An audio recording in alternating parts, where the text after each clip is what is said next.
transferring that over to training, and your time will come. Your time has come with Jessie Magdaleno. I mean, Jesse's no slouch. I mean, he's a world champion, former world champion.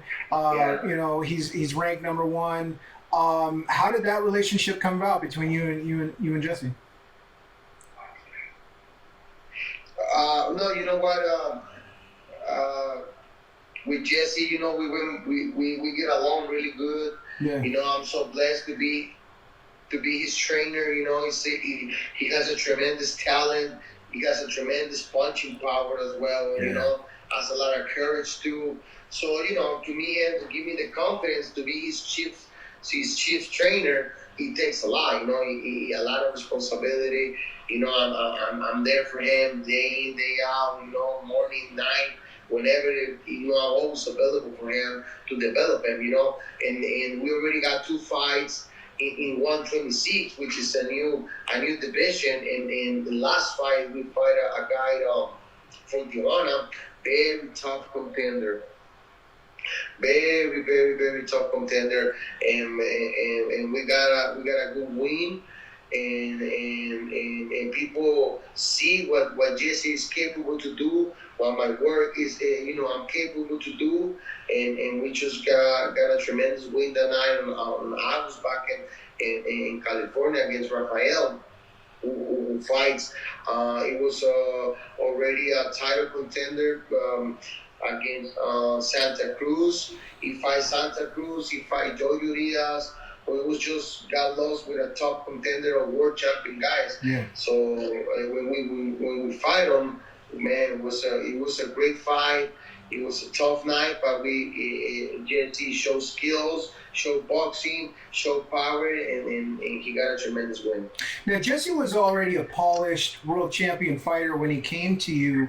What have you seen in him that you wanted to tweak? Because in terms of his boxing IQ and his knowledge inside the ring, he's fairly. I consider him one of the top guys in his weight class in terms of his knowledge and his talent in order to execute on what he knows. So, what did you bring to the table? What did you see in him that you wanted to tweak and make better so that he can move into the 126 division and become a world champion again? Look, Jesse has a tremendous footwork. Yeah. So when we start working, I see that he was a little bit flat-footed, like more puncher than a boxer puncher. He was more like a brawler, which is okay. You know, it's okay to be a brawler, but if you got a good footwork and you got a good IQ, why don't use your box skills, you know, to take advantage of that? So I see that Jesse has a great footwork, so we start developing again his footwork, you know, make sure he's in a good distance, which is in the middle distance, when he can see the punches coming. He's a great counter puncher as well. So with that said, we start developing again his footwork to move side, to do laterals, to use his laterals to punch in angles, and he started developing again, and he started falling in love again with his movement. And you know, then with Rico Ramos in the beginning, what happened was that he was using a lot his footwork because he was getting back in his footwork, but the balance went from here to here. He was using a lot, he was moving a lot in his footwork. So I told him now let's close a little bit the distance with the footwork from the middle, so you don't have to be bouncing around the whole ring. You know where you are and how to take advantage of your distance. So you don't go away. So you're there to counter punch him. And the second fight what we did was he was moving in his footwork, but it was already counter punching, punching and moving. And when he moved, he was counter punching again. So we adjust that in his footwork now. Now, what we're working right now is in the power punching on his left hand. But he has a tremendous right hook. But we're working a lot on his stress left and on his overhand and in his uppercut. So he got both hands strong. Nice. Yeah, he's got two strong hands. That's awesome that you're developing those even more. I was always impressed. He naturally could throw to the body and then come up top. Like it was nothing. I think early in his career, he used to knock guys out like that with that. I think it was like 2 or 3 fights where he knocked guys out with that combo where he would throw to the body, and get them to drop their guard and then come over the top and then drop them. That was always my favorite combo out of any fighter. Active fighter was what Jessie did with his body and headshots, or his hook to the head. So what?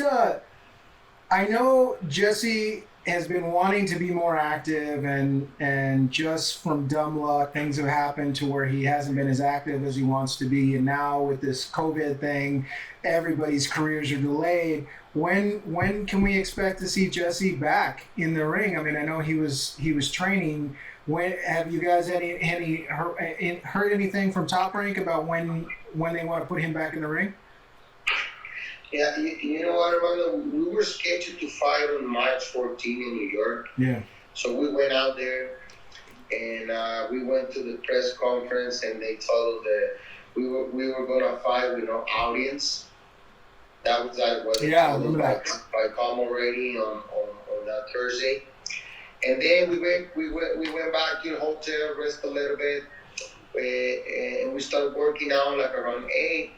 We thought we finished doing the weight. We got the weight 125.8, and 2 minutes before the phone rings to tell us that the show was completely canceled. Yeah. So we were in shock.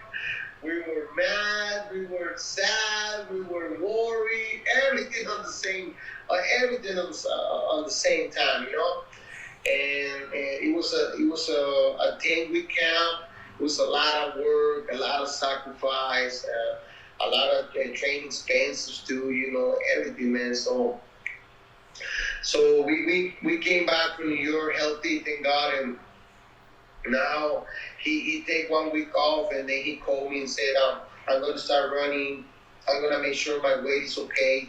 So so I stay ready, and so when they call us, we were ready to get back in camp and get ready for day. Now we're just waiting that this pandemic goes low, the business can reopen, sports get back to business, you know, and we're just waiting for that and hoping the Top Rank, we hear that they're going to do a series of boxing in ESPN, I think, by the studio. It's not going to be audience into next year, so we just hoping to get a date, you know, and start camp again, and start, you know, get all the stages of the camp on point, ready to go. And like I told you, he sent me a picture of his weight. It was 142, which is good, you know. Yeah. I'm really impressed with his matureness. He's more mature now. Yeah. That's the one thing that Jessie has developed, is matureness as a man, as a father, as a brother, as a son, as a fighter. So now he's more a man. And with that said, you know, that matureness told me that he's ready to become a world champion anytime this year when they give us the opportunity, and we're ready to go. And when Top Rank told us they have the green light to do shows, and hoping we get a day soon.